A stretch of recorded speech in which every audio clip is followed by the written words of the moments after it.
tidewaters, powerful, relentless, seemingly unpredictable. But ever moving, ever changing as these swirling currents are, daily they are being checked, charted, and forecast as to the time and size of their ebb and flow. Like the waters of a mighty ocean, people also represent a tremendous force, the understanding of which is of greatest importance to the American way of life. This force is known as consumer power. In response to the potential demands of consumer power, American initiative and industry have created in the United States the highest standard of living ever enjoyed by any people. American production has become the most efficient in the world, and as a result, our factories and industrial plants are turning out an ever-increasing amount of goods, things that people want and need. But as industry grows, so also grows the problem of how best to get the products of industry into the hands of the consumer, how to maintain and increase the efficiency of distribution, how to cut down the cost between the end of the production line and the ultimate purchaser. Outdoor advertising is a powerful force to this end.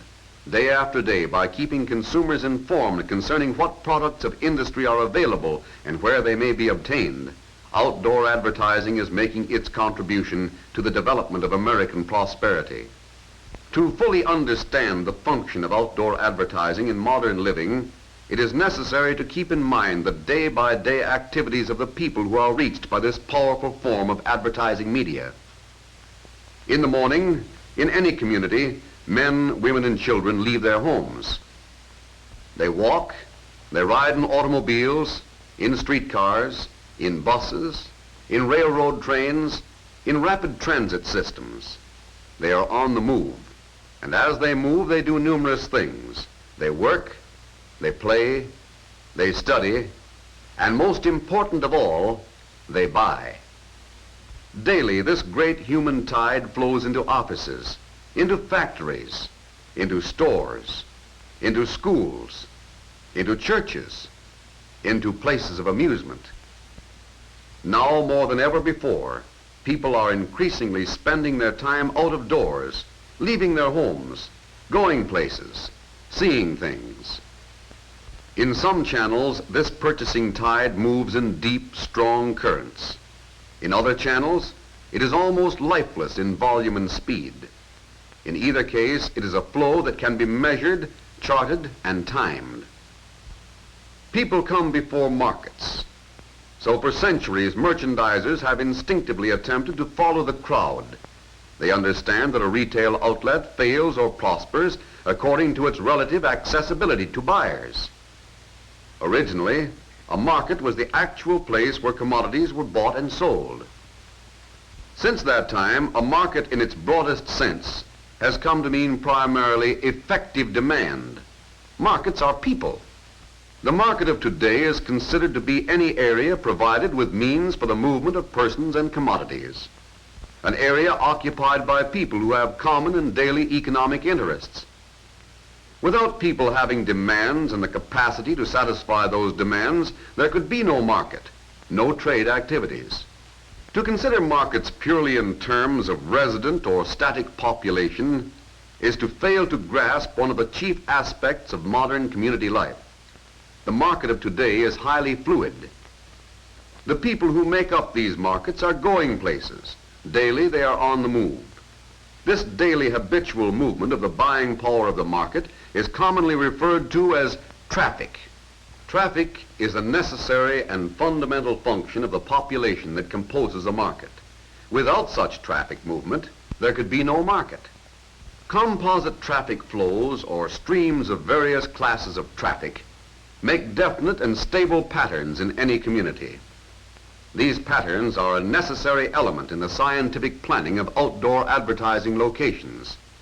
Outdoor advertising companies have the definite responsibility of guaranteeing potential consumer circulation of specific market locations.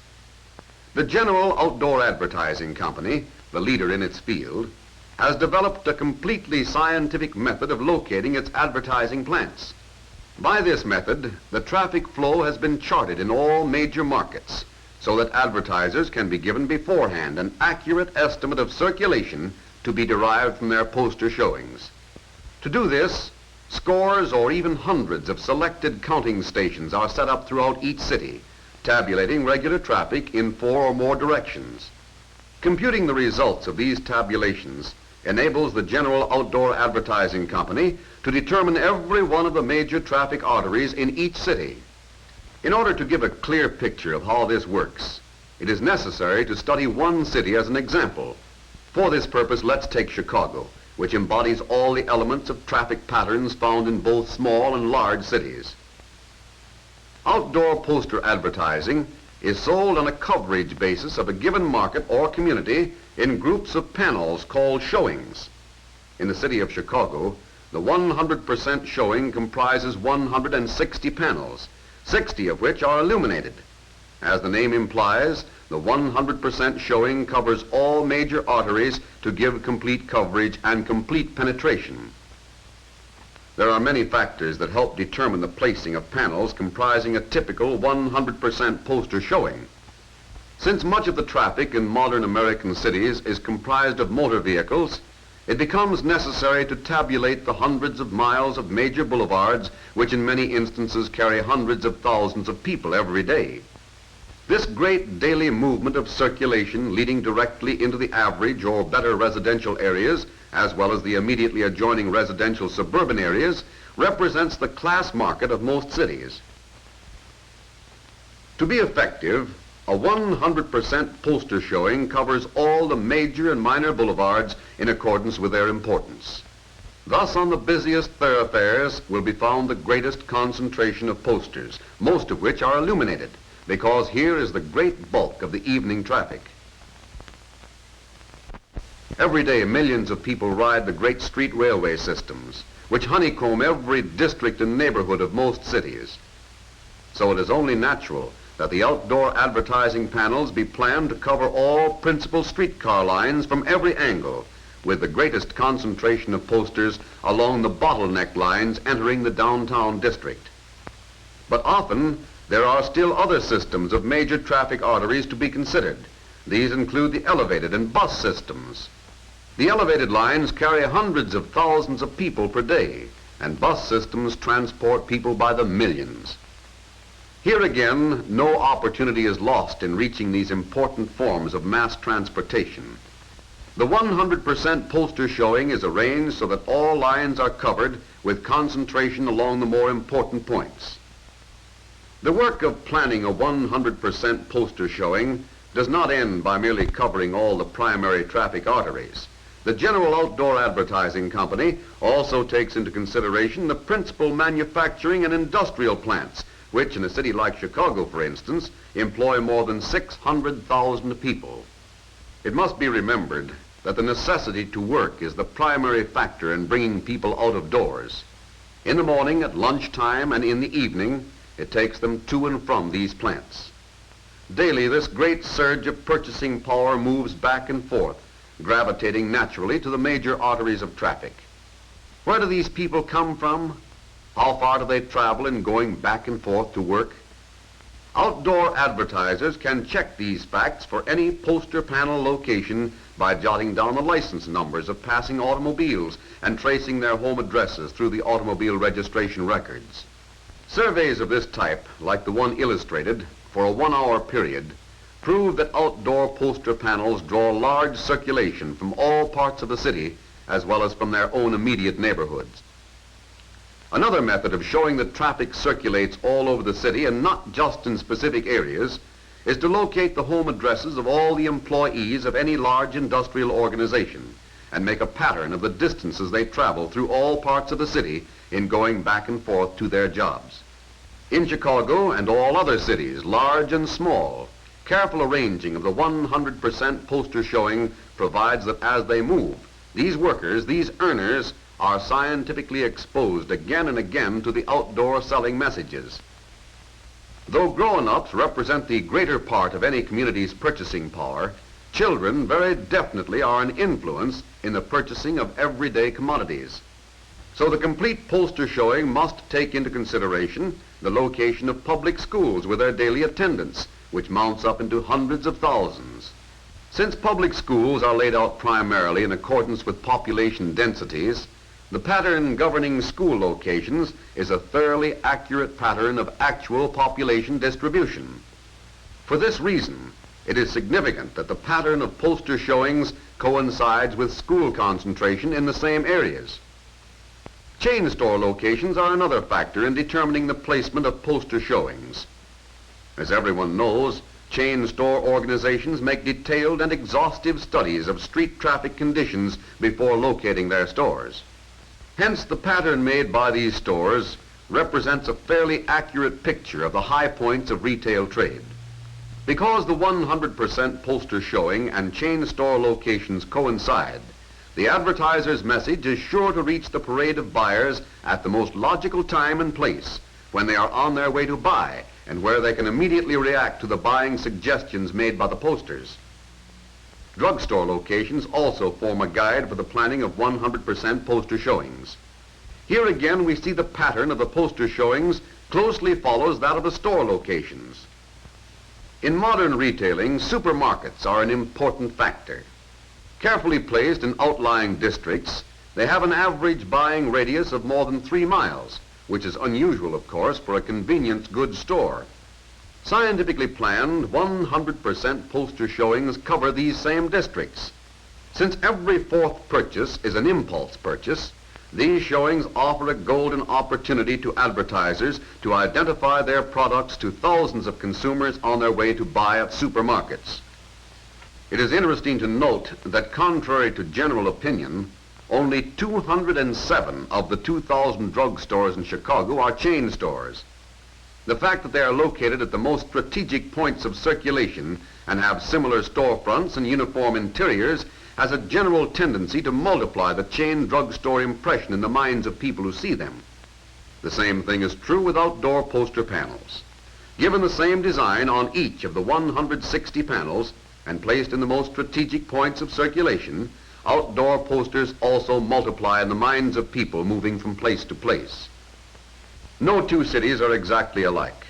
In some large cities, for instance, because of their broad extent, great shopping districts have been built up in the outlying areas. Many of these districts compare in size to the downtown or central business districts of other smaller American cities. Since many of these major shopping centers can supply all human needs, it is often unnecessary for a great number of the population to move outside of the particular districts surrounding their trade centers. For this reason, in planning a 100% poster showing, panels are allocated within or leading up to the entrances of these major centers. To be complete, it is important that a typical 100% showing be laid out so that it penetrates all sections and neighborhoods of the city and reaches everyone regardless of how limited his method of transportation. Combining the traffic movement tabulated at all the hundreds of counting stations throughout the city results in an accurate traffic flow chart of the entire city. The width of the lines over the various arteries indicates the amount of actual circulation that passes over them in the 18 important traffic hours of each 24-hour day. Proving the heaviest concentration of outdoor panels follows the greatest flow of human traffic, a final check of the typical 100% poster display shows that all arteries are covered according to traffic volume, population percentages, and trade patterns of the city. For outdoor advertisers, these figures offer definite proof of the amount of traffic daily circulating around 100% poster showings. But there is still another element to take into consideration: the amount of actual circulation each individual poster in the showing receives. Some people would have you believe that traffic passes posters like this. Others insist that traffic passes like this. Of course, neither of these happens. But what attention does each poster receive? Up until a few years ago, there was no way of scientifically obtaining this vital information. So in 1933, the Outdoor Advertising Association of America, working in conjunction with the Association of National Advertisers and the American Association of Advertising Agencies, combined to set up the Traffic Audit Bureau under the guidance of Dr. Miller McClintock. The efforts of Dr. McClintock and his associates offer a most illuminating insight into the way in which modern scientific and business methods have been applied to the problems of a great advertising medium. Since 1921, Dr. McClintock has studied the traffic problems of many American cities and is responsible for the plans which have resulted in the construction of many hundreds of millions of dollars of public traffic improvements. He is recognized as an outstanding scientist in the field of traffic movement and its relation to trade. As audit director of the Traffic Audit Bureau, Dr. McClintock is the logical person to explain its functions in verifying and auditing outdoor advertising circulation. This business of auditing the circulation of outdoor advertising is exceedingly interesting, since it involves a phase of the industry long neglected. Though it requires a great deal of hard work and bookkeeping, the results certainly justify the effort. In brief, here's how we go about it. Hundreds of our checkers visit each of the more than 275,000 poster panels in the United States and Canada. First, they make a gross count of all people passing each location in both directions. From this, they immediately discount 1/2 of the pedestrian traffic. That is, they count just the people who are walking from the direction that the board faces. And for the same reason, they discount 1/2 of the automobile passenger count. In the case of mass transportation carriers, buses, streetcars, and elevated trains, however, they count only 25% of the gross circulation. As a specific illustration, let's look at a typical poster panel, such as the one shown here. By applying our formula to the 36,300 gross count which this location develops, and then discounting 1/2 of the pedestrian count, 1/2 of the automobile count, and 3/4 of the mass transportation count, our effective circulation is reduced to a count of 15,100 persons per day. But the Traffic Audit Bureau doesn't stop there. Every single poster panel is given its own efficiency rating. This is necessary because, for example, no panel should be placed so that a person has to be a contortionist to read it. Such a panel would have a 0 efficiency rating. Each poster panel must be so strategically located that passers-by have an accurate and measured opportunity to see and read the advertiser's message. For this reason, scientific efficiency ratings must be based upon the speed of traffic, the angle of display, the clear distance approaching traffic can see the face of the panel, and the number of panels per facing. These ratings are tabulated in what is known as a space position evaluation table. This table covers a range from 100% efficiency for top rating panels downward as the factors of value vary. In the case of the panel being used as an example, we find that its rating is 100%. This means that after the original gross daily count of 36,300 has been reduced to its effective count of 15,100, this effective count is multiplied by the space position efficiency rating of 100%, resulting, of course, in a net advertising circulation of 15,100 per day. If, on the other hand, the efficiency rating of this panel had been 80%, then the net advertising circulation would have been 80% of 15,100, or 12,080.